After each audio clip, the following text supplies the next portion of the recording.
संत मार्कुस के अनुसार पवित्र सुसमाचार अध्याय 12 पद संख्याएं 35 से 37 तक।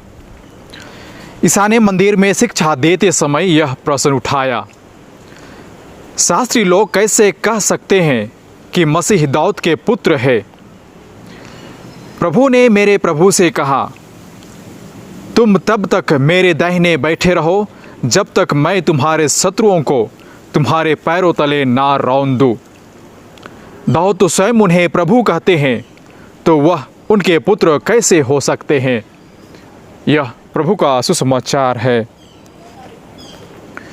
ख्रिस्त में मेरे प्यारे भाइयों बहनों, आज के सुसमाचार में सवाल किया जाता है कि दाऊद जो राजा होते हैं, लेकिन राजा होते हुए भी लोग कैसे ईसा मसीह को या तो राजा ईसा मसीह को पुत्र कह सकता है?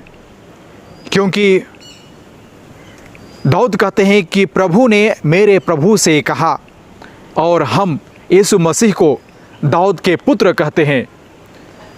तो कहने का तात्पर्य यह है कि जो प्रभु दाऊद के पुत्र हो सकता है, तो फिर दाऊद यीशु को प्रभु कैसे कह सकते हैं? इसी चीज़ को आप स्तोत्र ग्रंथ में या तो साम में आप पढ़ेंगे अध्याय 110 पद संख्या 1 में, क्योंकि दाऊद ने ही तो प्रेरणा पाकर कहा था कि प्रभु ने मेरे प्रभु से कहा।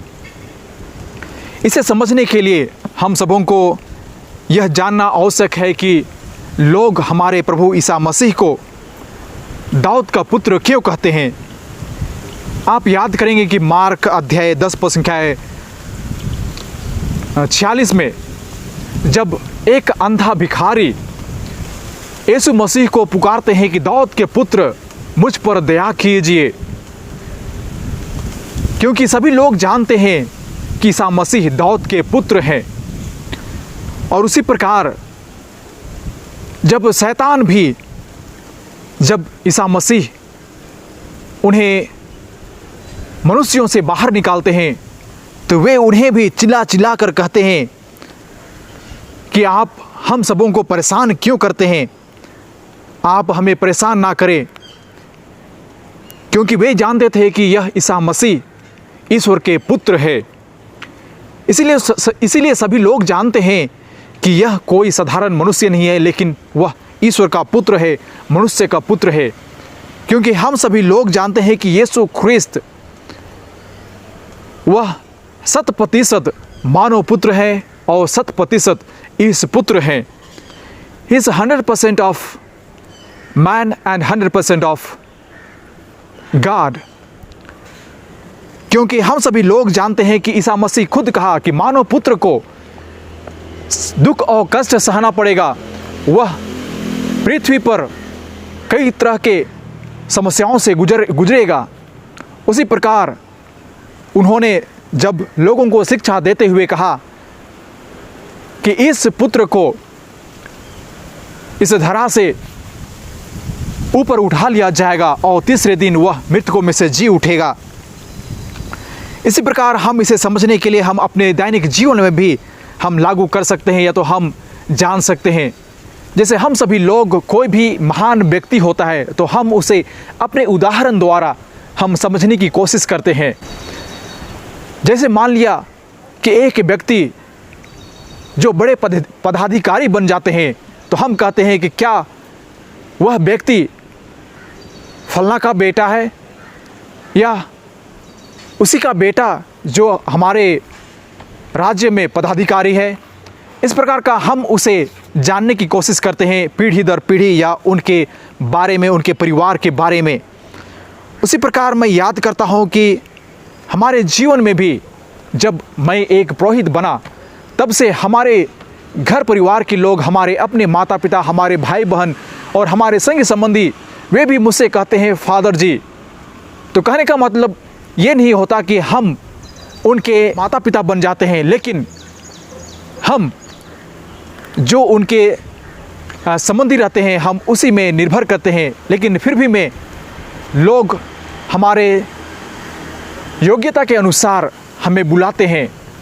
इसलिए हम सभी लोग ये समझ सकते हैं कि प्रभु यीशु ख्रीस्त वह साधारण मनुष्य नहीं था, लेकिन वह सच में इस पुत्र था और वह दाऊद के खानदान से आया था। इसलिए हम सभी लोग दाऊद का पुत्र कहकर पुकारते हैं। यह तो हमारे बाइबल में यह दिया गया है। इसलिए यह कहना हमारे लिए उचित है कि यह सचमुच में दाऊद का पुत्र है, क्योंकि बाइबल में यह भी लोग पूछते थे। हम पढ़ते हैं मार्क अध्याय 6 पद संख्या 3 में, लोग उनके कार्य को देखकर पूछते थे कि क्या यह बड़ाई का बेटा नहीं है जो हमारे साथ है? क्या यह मरियम का बेटा नहीं है? याकूब, यूसुफ और यूदस और सिमोन उनके भाई हमारे साथ नहीं है? इन सबों को देखते हुए हम कह सकते हैं कि हम सभी लोग अपने आप को एक दूसरे के साथ संबंध जोड़ते हैं और जिसे हम उनके जीवन के बारे में, उस मनुष्य के बारे में हम ज़्यादा से ज़्यादा जानने की कोशिश करते हैं। इसलिए हम सभी लोग इस पर ज़्यादा दुविधा में ना पड़े और ना ही हम इस प्रकार का फारसियों के समान सवाल करें कि सच में क्या ईसा मसीह ईश्वर के पुत्र हैं या मानव पुत्र हैं, क्योंकि हम सभी लोग जानते हैं कि वह दोनों है। इसलिए हम सभी लोग आइए परमेश्वर से प्रार्थना करें कि हम सभी सच में ईश्वर को जान सके, पहचान सके कि वह सचमुच में मानव पुत्र है और इस पुत्र भी है। यदि वह इस पुत्र है तो हम मनुष्यों के लिए उद्धारक का काम करता है, और वह इस पुत्र होने के नाते जब वह मानव पुत्र बनता है तो हम सबों के जैसे वह इस दुनिया पे रहकर हम सबों के साथ और हम सबों का दुख तकलीफ जानते हुए वह हमें भी ईश्वर की ओर जाने के लिए हमें प्रोत्साहन करता है। तो हम इन सभी चीज़ों को समझने के लिए हम ईश्वर से वरदान मांगे। पिता और पुत्र पवित्र आत्मा के नाम पर, आमीन।